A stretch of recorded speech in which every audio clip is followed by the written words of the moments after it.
Habang tumatakbo kami palabas ng building, nagbabra ako. So, another day, another episode of exposing your ka-airbogan humans at kung mapapansin nyo tong ipin ko, nagpagawa ako sa K. Velasco Dental Clinic sa may Manila Executive Regency. Nabubulo talaga ako dun, bakla. And kung gusto nyo magpa-adjust tayo ng sabay, magpa-adjust tayo sabay, bakla. Mag-message lang kayo sa kanila sa Blue App. Nakatag sila sa mga posts ko doon. Sobrang bait ni Doc K. At sabihin nyo lang yung pangalan ko, may discount kayo din 10%, bakla.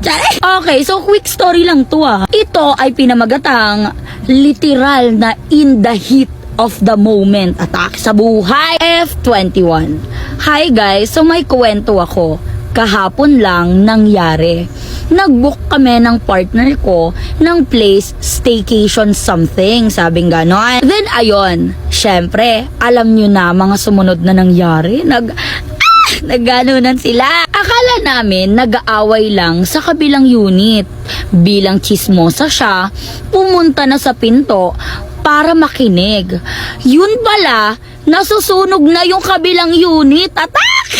Ayun pala ang in-hit moment nila, bakla. Nasusunog na pala yung kabilang unit, kaya nagsisigawan na lahat ng nasa labas, pinapalabas na rin kami. Sa sobrang panik niya, kinuha niya lahat ng bag namin, tsaka tinawag ako para lumabas kami, ganon. Kaso that time, wala akong damit. So nagmamadali akong magdamit habang kinukuha yung ibang gamit ko. Habang tumatakbo kami palabas ng building, nagbabra ako, atake sa buha. Hype talaga, nakakahiya. Hanggang dun lang kanyang moment, bakla. Taki no, buti hindi ka lagitnaan ng nagbobonahan kayo. Pero paano kaya yun kung nakapatong ka sa ibabaw or siya? Tapos biglang hinugot palabas, atake! So ayun lang, mag-abang kayo ng another comment dyan. Kung interested kayo magpa-braces kay Doc, I think libre na yung cleaning. Yes! Atake sa buhay! So ayun lang, bye! Papasok na, malapit na. Tapos biglang may nagbukas ng pinto. Shoot, mama niya pala. Di ko alam, basta nasipa ko siya sa sobrang gulat. So, another day, another episode of exposing your ka-airbogan humans. Atake! Sorry guys, di pa ako naliligo kaya ganito yung itsura ko. Kung mapapansin nyo, yung ribbon ko, ako na lang yung gumawa kasi nasira na at nawala na yung 2 ribbon ko, bakla. Benta ko to. Tsare, ito ay pinamagatang nasipa ko siya sa kabilang dulo ng higaan. Talaga namang title pa lang, ng lalaban na. Medyo mahaba ito. Hi me, I'm 18F. This happened last year ng November 17. Ako, then siya is 20 years old. So 18 na daw siya ngayon. So last year is 17 siya. Naguluhan. Pinakilala ako sa kanila ng circle of friends nila na puro eka, which is lalaki, ng isa nilang upwards, childhood friend ko. Inaya kasi ako neto na gumora sa nomo nila, pambawi raw kasi di ako nakapunta nung birthday niya. Fast forward, pag upo ko pa lang naagaw agad nitong isang ekalal yung mata ko. Ang puti, ang bango, tapos ang kinis ng muka, ha? Fast forward ulit, dahil nga papansin tong si self na to, nakita ko kasi siyang nag-grow a garden. Ako naman tong papansin na nag-grow a garden din, and syala, doon na nga nag-start dahil sa Grow a Garden. Grow a Garden, sponsoran mo ko, charis. Nakipag-usap siya sa akin. Take note, ma. Siya ang nag-first move. 3 palakpak. No ba yan? Sakit. Pero hindi doon sa inuman na yun nangyari ang lahat. Fast forward, after a month, inad ko siya sa Blue App. And syala, accept agad tong si Boylet. Pero di naman kami agad nag-usap. Heart-heart lang sa mga story ng each other, ganon. After a month nga, nag-start na nga kaming mag-usap. And wala kaming usapan, ma. Basta ginagawa lang namin yon. Sabi pa niya, wag daw araw-arawin kasi baka magkasawaan agad. Pero ma, siya tong halos 1 week, araw-araw pabalik-balik sa balur namin. Ito na nga, ma. Naglalaro kasi kami ng Roblox noon. Ako naman, sinigi ang pagpapakis sa kanya. Kiss lang sa pisngi, ha? Malay ko bang maiinhit siya sa ganon? Ayun na nga, Patodo na kami sa paliptolelap na. Gumapag na rin yung kamay niya. Bakla, kumapit ka! Malapit na tayo sa exciting part. Ay, nandito na pala. Gumagapang rin naman yung kamay niya sa kung saan-saan. Never talaga akong na-disappoint. Laging satisfied ang babae na to. Sa laki ng daliri niya, ma. Doon pa lang, talagang satisfied customer na eh. Parang init na init ako, no? Init nga. Hinimas-himas niya yung dalawa kong jogging habang nilalaro yung nipay larot ko. Kaya sobrang nag-iinhit na rin ako. Hinawakan ko na nga yung malaki niyang nota. Ramdam na ramdam ko na matigas, ma, kasi nakasaludo. Tsari. Ayun na nga, pumwesto na siya sa ibaba ko. Ready to go na, ma. Nilabas niya na nga yung malaki niyang nota eh. Papasok na, malapit na. Tapos, biglang may nagbukas ng pinto. Shoot, mama niya pala. Di ko alam, basta nasipa ko siya sa sobrang gulat. Matalsik talaga siya sa kabilang dulo ng higaan. Madali ang bihis talaga, ma. Di namin alam parehas kung anong unang dadamputin namin. Buti na lang di nakita ni Muji niya kasi may kurtina. Then sabi ko, wait lang, ako lalabas. Ay, Muji pala ni ate girl. Ayun, after nun, nagkatinginan kami sa room. Tapos sabay tawa ng malakas. Take note, ma, BF ko siya now. Live-in na rin kami. Halos 5 months na kaming live-in. Ayun lang, ma. But, atake si bakla, Anli Bona. Tsari. Nakipag-live-in para Anli Bona. Wow! Grabing mindset yan. So, ayun lang. Hanggang dyan lang kanyang comments. Bye! Tapos, sinakmal niya yung mukha ko, bakla. Alam mo yung toka na akala mo kakainin na ako ng buhay? Sobrang diin, gigil. Parang ang tagal niyang hinihintay tong moment na to. So, another day, another episode of exposing your ka-airbogan comments. At ito ay pinamagatang Kabit Success Story. Atake naman sa buhay, bakla. Parang title pa lang, nandito na yung galit mo. Hi mga mi, I'm Kat. F27. Maghahanap lang ako ng validation kung morally correct ba to, kahit halos lahat tayo dito sa group ay morally corrupt. Sa title mo pa lang, pagiging immoral na siya. Anyway, may ka-work ako. M34. Last year pa niya ako nilalande. To be honest, and medyo kumakagat naman ako at that time. Kasi sa totoo lang, na-fall na ako sa kanya. He seems genuine and kind. But to top it all off, we have really good chemistry together. Siya yung type ko, hardworking, matalino, may backbone, and very masculine. Match na match sa akin kasi super feminine ko. Same din kami ng hobbies, outlook in life, values, and humor. Ito, alam ko, mali talaga. Kasi last year, kasal pa siya. Oo te, may asawa siya nun. By the way, afam to si Guy ha, at nasa ibang bansa ako nag-work. Okay, fast forward, present day, I think pinaprocess na yung divorce nila since early this year. And the ex-wife move out of their place na. So, ito is share ko lang, sabi niya gano'n. Kasi last year, nahuli siya ng ex-wife niya na naglalandian kami sa chats. So, ayun, gera, poksaan, no. To correct our wrongs, nag-decide kami to stop talking. Nalipat ako sa ibang department, siya naman back and forth sa bansa nila. We don't chat online anymore, no, we do see each other. Di rin kami nag-hangout kahit sa office. But since nag-move out yung ex niya, I think he took some time to process their divorce. Mga 2 to 3 months. Still, we weren't on speaking terms. But now, umuusbong ulit. Uri guys, nabubulol ako. So, ito na nga yung kalandian ko. Sumama ako sa kanya recently. And knowing na available na siya, medyo hinihimas-himas ko arms niya noon. Pauwi kami galing sa work, so nasa sasakyan kami, which is by the way jeep yung sasakyan niya. He started holding my hand and he drove somewhere secluding and private. Akala ko Talk-talk lang kasi nag-decide kami to stay as good friends ever since nahuli kami last year. So he parked the car. Mind you, walang tao sa paligid namin, as in zero. Pero nasa outdoors pa rin kami. Secluding area lang talaga. He exited the car, walked around to my side, opened the door, tapos sinakmal niya yung mukha ko, bakla. Alam mo yung tuka na akala mo kakainin na ako ng buhay? Sobrang diin, gigil. Parang ang tagal niyang hinihintay tong moment na to. Sobrang lala. Di ko alam paano, basta wala na lang akong bra. We were eating each other's faces, tapos yung kamay ko, di ko alam saan ko ilalagay sa sobrang gulat. While his was all over my body. And he kept whispering how much he needed me, how he missed me, how long he wanted to kiss me. At this point, I was still sitting sa passenger seat pero nakaharap na ako sa kanya while he's standing by the car door. Binuksan niya yung blouse ko and started kissing me all over. My neck, collarbone, and finally, my jogging. Tapos, nililik and suck niya yung nipples ko. Sa sobrang tagal kong walang dilig, ang sarap te!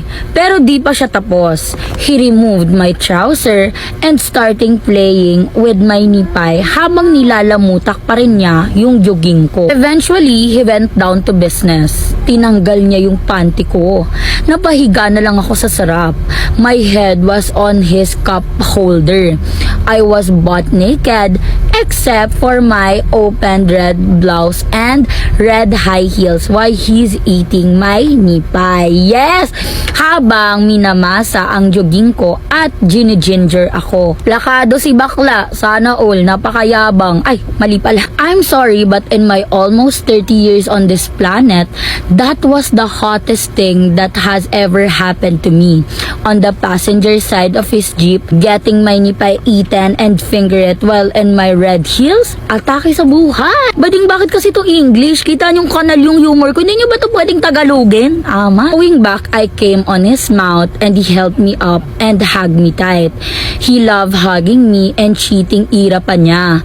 I giggled and asked him, I thought we were friends. And he said, with benefits, piste, ano tong pinapasok ko? Pero I swear ang sarap. Anyways, I want to ask if this is morally correct. Since kaka-divorce niya lang a few months ago and to be honest, after namin mahuli last year, he did promise to divorce her for me, which I told him to not to do that. Sabi ko, if they are gonna divorce, he must do it if it means it's the right choice for them.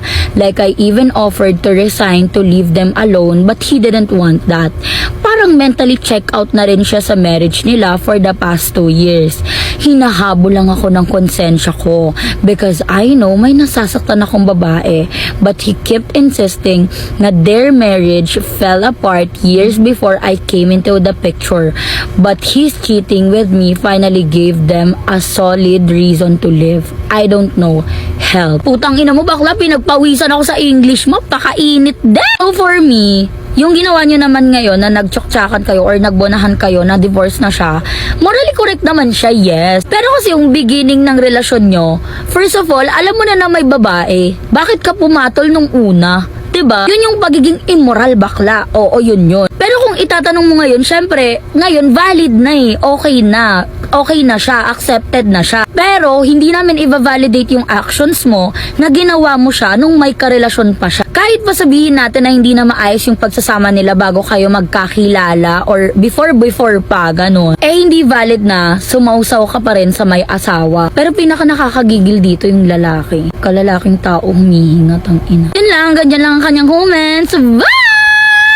Pagtapos ng 1 round, aba, pahinga lang saglit. Tapos, patong na naman ulit. So, another day, another episode of exposing your ka-irvagan humans at ay pinamagatang electric fan. Yes naman. Mga 12 PM na noon. Grabe talaga siya mag-antay me.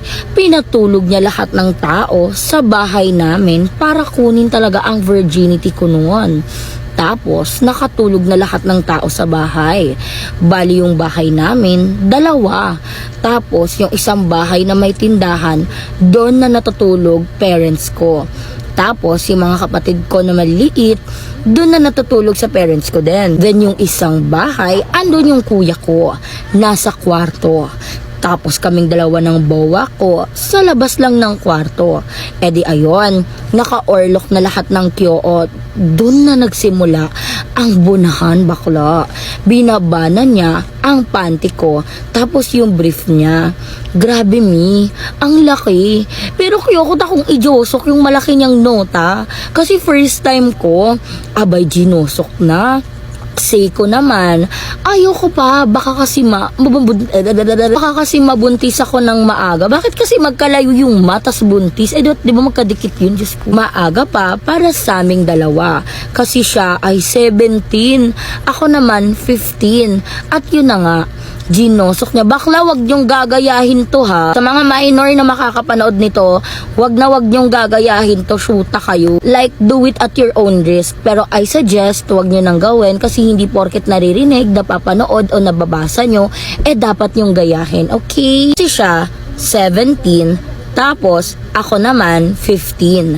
At yun na nga, ginosok niya na yung malaki niyang nota.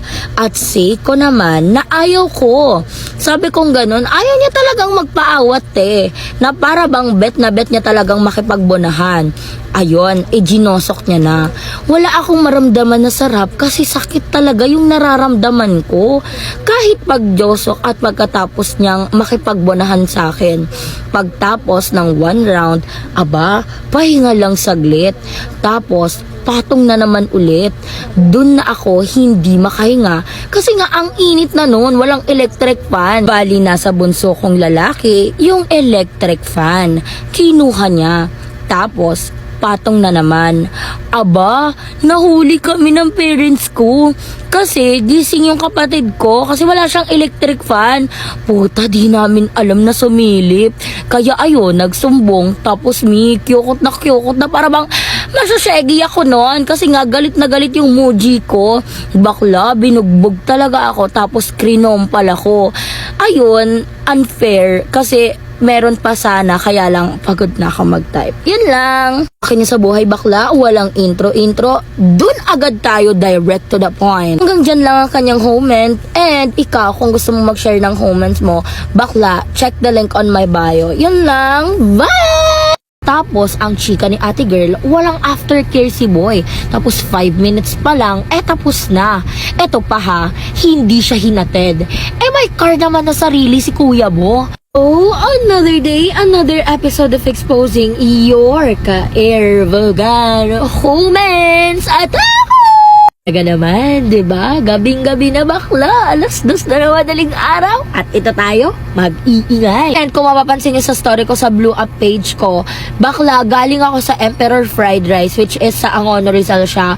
Try nyo i-visit yung resto nila doon. Ate, I can vouch you. Ang sasarap ng mga pagkain, ate. Especially yung adobo fried rice nila. Talaga naman with egg. Sarap. Masyado na tayo madaming chika. Baka madaldala na kayo sa akin yan. At ito ay pinamagatang anak ni Kong. Yes! Kong, charing. F20.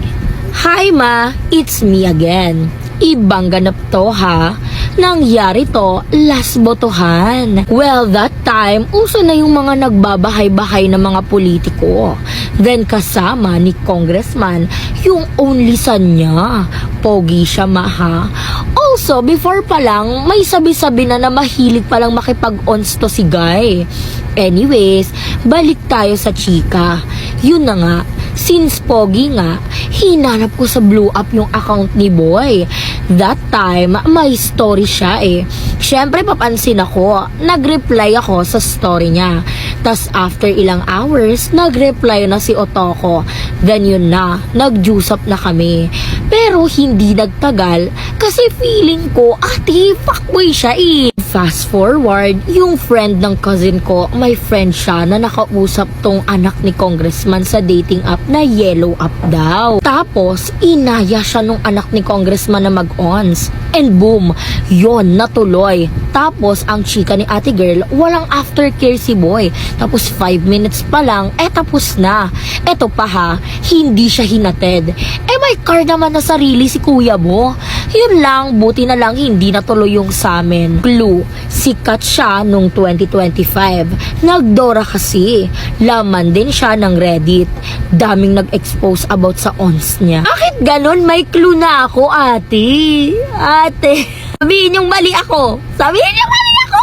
Alam mo, parang feeling ko, meron na akong nabasa na ganyan eh. Hindi ko alam kung sa Reddit ba or sa Blue App. Na, yun nga ate, ito nga daw guy na to is mahilig daw siya makipag-ons at nasa yellow up nga daw siya, gano'n. So mga bading, beware, okay? Hindi porket nakita nyong anak ng politiko, nepo baby, o mayaman, ihahatid sundo ka, lalo pa yung walang aftercare na, tapos mabilis matapos, 5 minutes lang, at okay! At bakla, isipin nyo palagi yung safety nyo, okay? Yun lang, bye!